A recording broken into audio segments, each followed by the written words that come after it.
गुरु प्यारी साध संगत जी, स्वागत है आपका हमारे चैनल अनमोल साखिया पर। वीडियो शुरू करने से पहले कृपया हमारे चैनल को सब्सक्राइब करें और बेल आइकन दबाएं, ताकि हमारे हर नए वीडियो का नोटिफिकेशन तुरंत आपके पास पहुंच सके। अब बिना देर किए आज की यह नई प्रेरणादायक और आध्यात्मिक कहानी शुरू करते हैं। चलिए डूब जाते हैं इस कहानी की गहराई में, जहां हर कदम पर गुरु की किरणें रोशन करेंगी। बहुत पुरानी बात है, पंजाब के हरे भरे खेतों वाले इलाके में तरन तारन के एक छोटे से गांव अमृतसर नजदीक एक साधारण किसान परिवार रहता था। इस परिवार का मुखिया था गुरपाल सिंह नाम का एक मेहनती लेकिन गरीब सिख।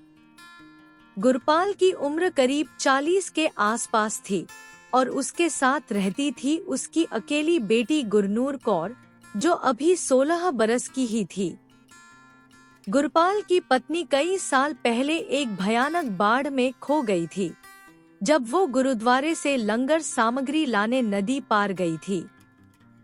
तब से गुरपाल और गुरनूर ने एक दूसरे का सहारा बनाकर जीवन काटा था।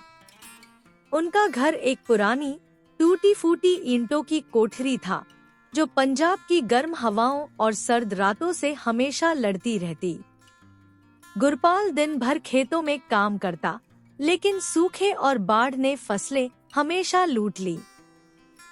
जो थोड़ा बहुत अनाज बचता, उसी से बाप बेटी का पेट भरता। कभी कभी तो रोटी के नाम पर जंगली जड़े और पुराना आटा ही चबाना पड़ता।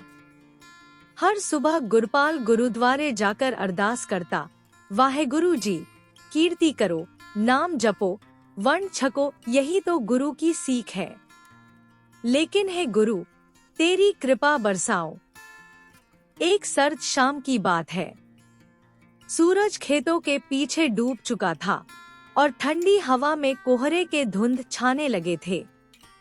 गुरपाल खेत से लौटा तो उसके हाथ पैर सुन्न थे।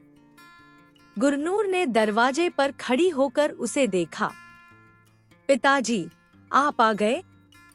आज फसल कैसी रही? गुरनूर ने उत्सुकता से पूछा, लेकिन उसके चेहरे पर चिंता की लकीरें साफ दिख रही थी। गुरपाल ने थकान से भरी सांस ली और बोला, बेटी, आज भी वही हाल। सूखा ने सब कुछ सुखा दिया। घर में जो आखिरी दाना बचा था, वो भी आज खत्म हो गया। कल से वाहेगुरु ही देखेंगे। गुरनूर की आंखें नम हो गई। वो जानती थी कि पिता कितनी मेहनत करते हैं। रात को सोते वक्त भी गुरपाल के मन में बस यही चिंता घूमती, बेटी को कैसे खिलाऊं। गुरनूर ने पिता के पैर दबाए और कहा, पिताजी, चिंता न करें। कल मैं गुरुद्वारे जाकर लंगर से थोड़ा बहुत ले लूंगी। गुरु ग्रंथ साहिब जी कहते हैं, वर्ण छको तो लोभ न जाए, वर्ण छकने से लोभ भागता है। वाहेगुरु सब संभाल लेंगे। रात भर गुरपाल सो नहीं पाया।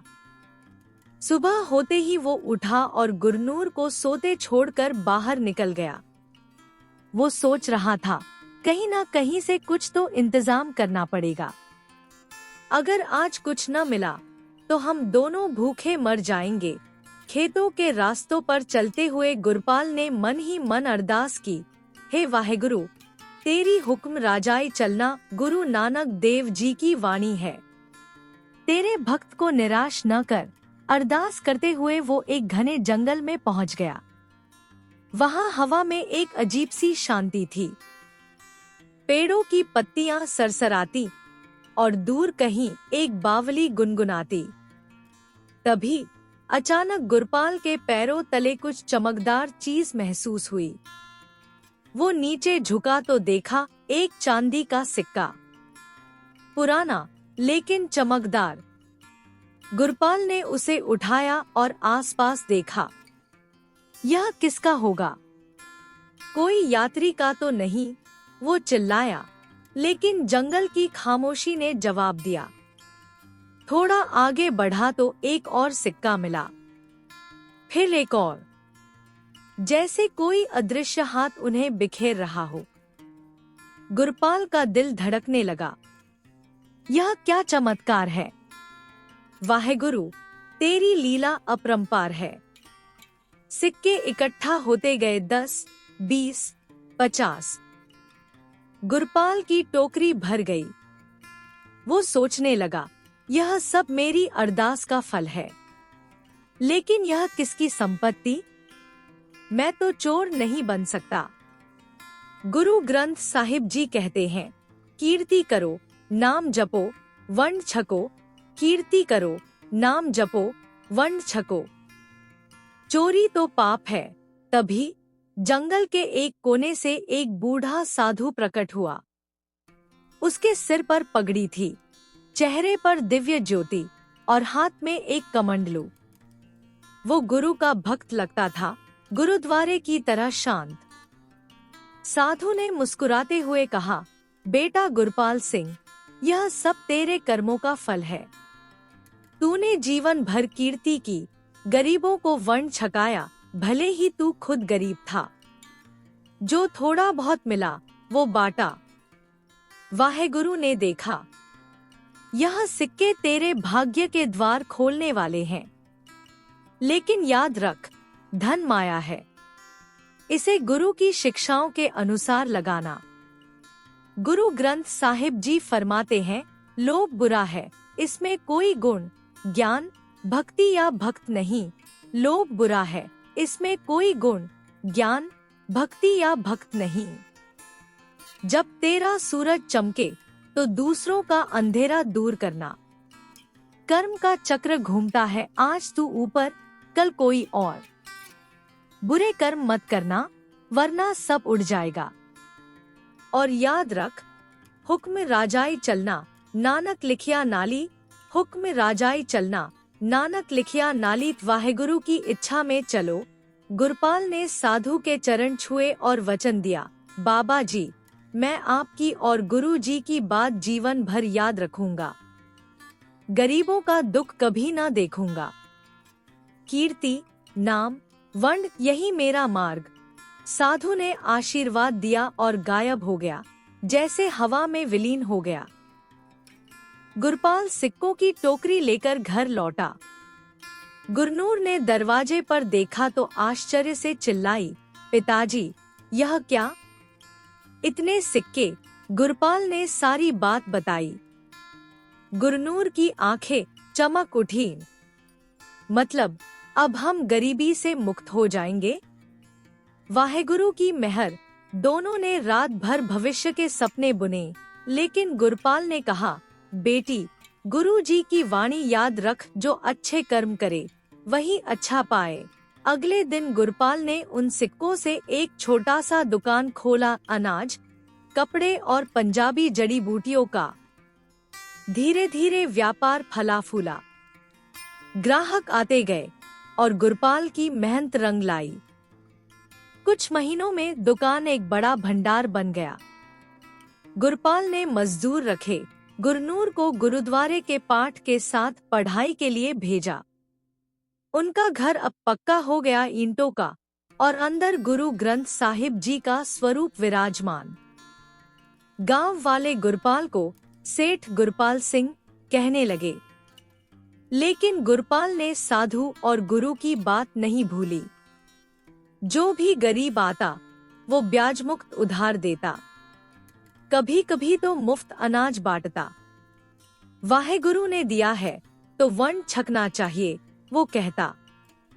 गुरनूर गुरुद्वारे में कीर्तन सुनकर लौटती और कहती, पिताजी, गुरु अर्जन देव जी फरमाते हैं, जो तुम करो वह तुम पाओ, जो तुम करो वह तुम पाओ।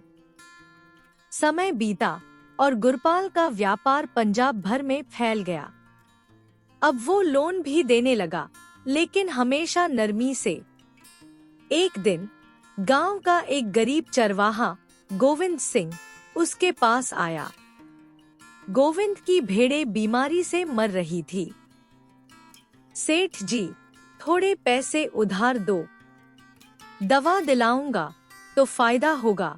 गुरपाल ने मुस्कुराकर कहा, गोविंद भाई, ले लो। ब्याज मत सोच, जब फायदा हो तो चुकाना। वर्ण छकना तो गुरु की सीख है, गोविंद ने धन्यवाद दिया। गुरनूर ने देखा तो बोली, पिताजी, आपका दिल सोने जैसा है।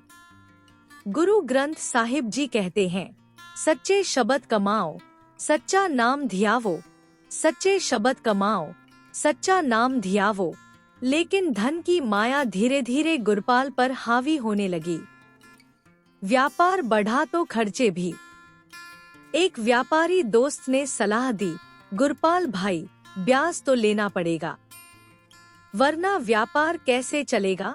गुरपाल ने सोचा, थोड़ा सा ब्याज तो ठीक है। धीरे धीरे ब्याज बढ़ता गया। पहले 5%, फिर 10, फिर 20। गुरपाल का मन बदलने लगा। दुनिया कठोर है, जो देगा वही लेगा। लोभ तो आ गया। एक दिन एक विधवा महिला, सरला कौर, उसके पास आई। सरला का पति खेत में हादसे में मर गया था। उसके 2 छोटे बच्चे थे। सेठ जी, थोड़े पैसे दो, बीमारी में खर्च हो गया। गुरपाल ने कहा, ले लो, लेकिन 3 महीने में ब्याज समेत चुकाना। सरला ने वादा किया। लेकिन बाढ़ आई, फसलें बर्बाद। सरला समय पर न चुका सकी। गुरपाल का लालच जागा। देखो, मैंने मदद की, लेकिन तुम्हें जिम्मेदार बनना चाहिए। दुगुना ब्याज दो, वरना घर गिरवी रख दो। सरला रोई, सेठ जी, रहम करो, बच्चे भूखे हैं। गुरु जी कहते हैं, लोभ त्यागो, निंदा त्यागो, झूठ त्यागो। गुरु के वचन में चलो तो निर्मल अमृत फल पाओ। लोभ त्यागो, निंदा त्यागो, झूठ त्यागो।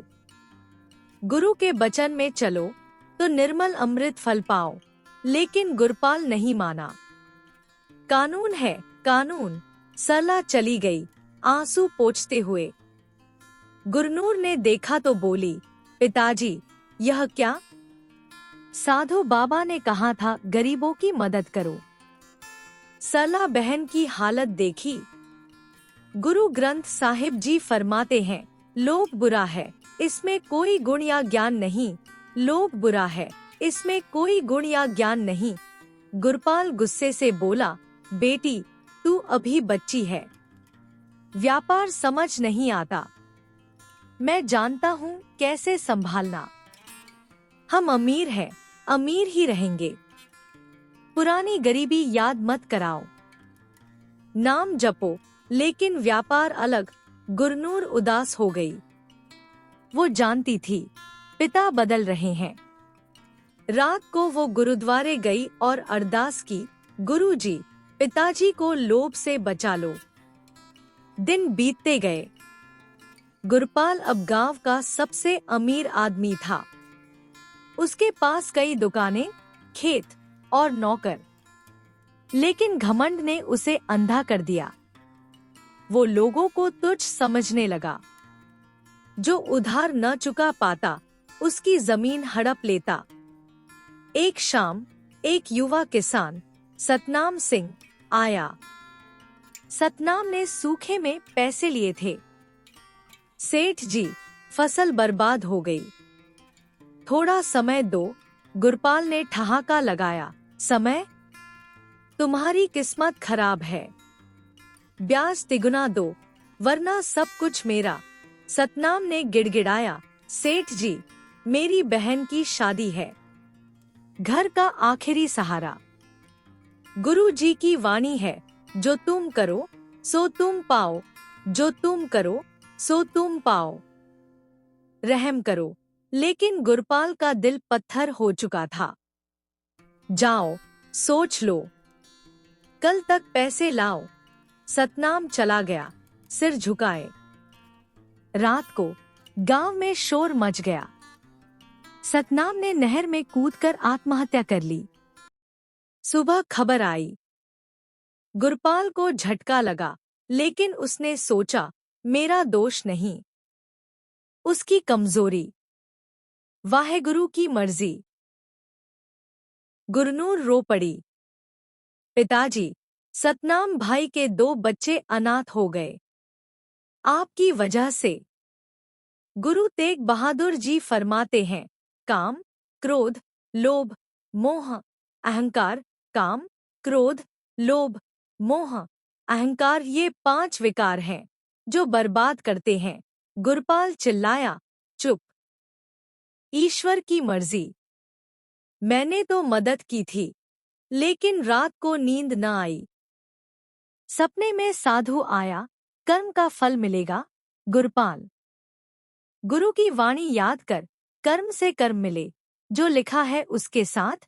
कर्म से कर्म मिले, जो लिखा है उसके साथ। गुरपाल ने झटक दिया। महीनों बीते। गुरपाल का घमंड चरम पर था। एक दिन बाजार में एक भिखमंगा आया। फटे कपड़े, गंदे चेहरे पर मिट्टी। वो गुरपाल की दुकान पर रुका। भिक्षा दो, सेठ जी। 3 दिन से भूखा हूँ। गुरपाल ने भौहें सिकोड़ी। भिखारी। सुबह सुबह भाग्य बिगाड़ने आया। चल, हट। भिखमंगा बोला, बेटा, रहम करो। वाहेगुरु सब देख रहा। गुरु ग्रंथ साहिब जी कहते हैं, वंड छको तो धर्म पाया जाता है। वंड छको तो धर्म पाया जाता है। गुरपाल ने गुस्से में एक पुरानी जूती उठाई और फेंकी। जा, सड़क पर मर। भिखमंगा ने आंखें बंद की और कहा, गुरपाल, तूने एक संत का अपमान किया। तेरी दौलत राख बनेगी। तू भटकता फिरेगा, लेकिन कोई दरवाजा न खुलेगा। तड़पतड़प मरना पड़ेगा। गुरु की वाणी है, लोभ से नाम न पाया जाता। लोभ से नाम न पाया जाता। कर्म चक्र घूमेगा, कहकर वो गायब हो गया। गुरपाल हंसा, पागल बूढ़ा। लेकिन रात को चमत्कार हुआ या श्राप? एक भयानक आग लग गई। हवा ने आग को फैलाया, पूरा भंडार जल गया। दुकानें, घर, सब राख। गुरपाल और गुरनूर किसी तरह बाहर निकले। नौकर भाग गए। गांव वाले दूर खड़े तमाशा देखते रहे। सेठ जी के कर्मों का फल, कोई फुसफुसाया। गुरु जी की वाणी सत्य हुई, लोभ बुरा है, गुरपाल बर्बाद। वापस वही पुरानी कोठरी, लेकिन अब न खाना न पैसा। गुरपाल भिक्षा मांगने निकला। भाइयों, थोड़ा अनाज दो, लेकिन लोग मुंह फेर लेते। तूने हमें लूटा, अब भूल गए? गुरु की सीख भूल गया। कोई दरवाजा बंद, कोई कोड़ा मारता। गुरपाल छिपता भागता। गुरनूर रोती, पिताजी, भूख लगी। गुरपाल का दिल टूट गया। एक दिन वो सतनाम के घर पहुंचा। सतनाम की विधवा बानी कौर ने दरवाजा खोला। सेठ। गुरपाल जी, आप? गुरपाल सिर झुकाए, बहू, भूखा हूँ। थोड़ा रोटी। बानी की आंखें नम हुई। आपने मेरे पति को मारा, लेकिन मैं वैसी नहीं। गुरु नानक देव जी फरमाते हैं, क्षमा से बुरा भला हो जाता, वैरी भाई बन जाता। क्षमा से बुरा भला हो जाता, वैरी भाई बन जाता। वाहेगुरु ने कहा है, बदला मत लो, क्षमा करो। बैठो। उसने गर्म रोटी दी। गुरपाल खाते हुए रो पड़ा। माफ करो, बहू, मेरे लालच ने सब बर्बाद किया। गुरु की वाणी भूल गया। बानी बोली, गुरपाल जी, कर्मों का फल इसी जन्म में मिलता है। आपने जो बोया वही काटा, लेकिन अभी समय है। गुरु ग्रंथ साहिब जी फरमाते हैं, जो बो सो लूटो, बीज बुरा हो तो फल बुरा। जो बो सो लूटो, बीज बुरा हो तो फल बुरा। अच्छे कर्म करो, कीर्ति करो, नाम जपो, वंड छको। वाहेगुरु के घर देर है, अंधेर नहीं। आत्मा जागृत करो। गुरपाल घर लौटा।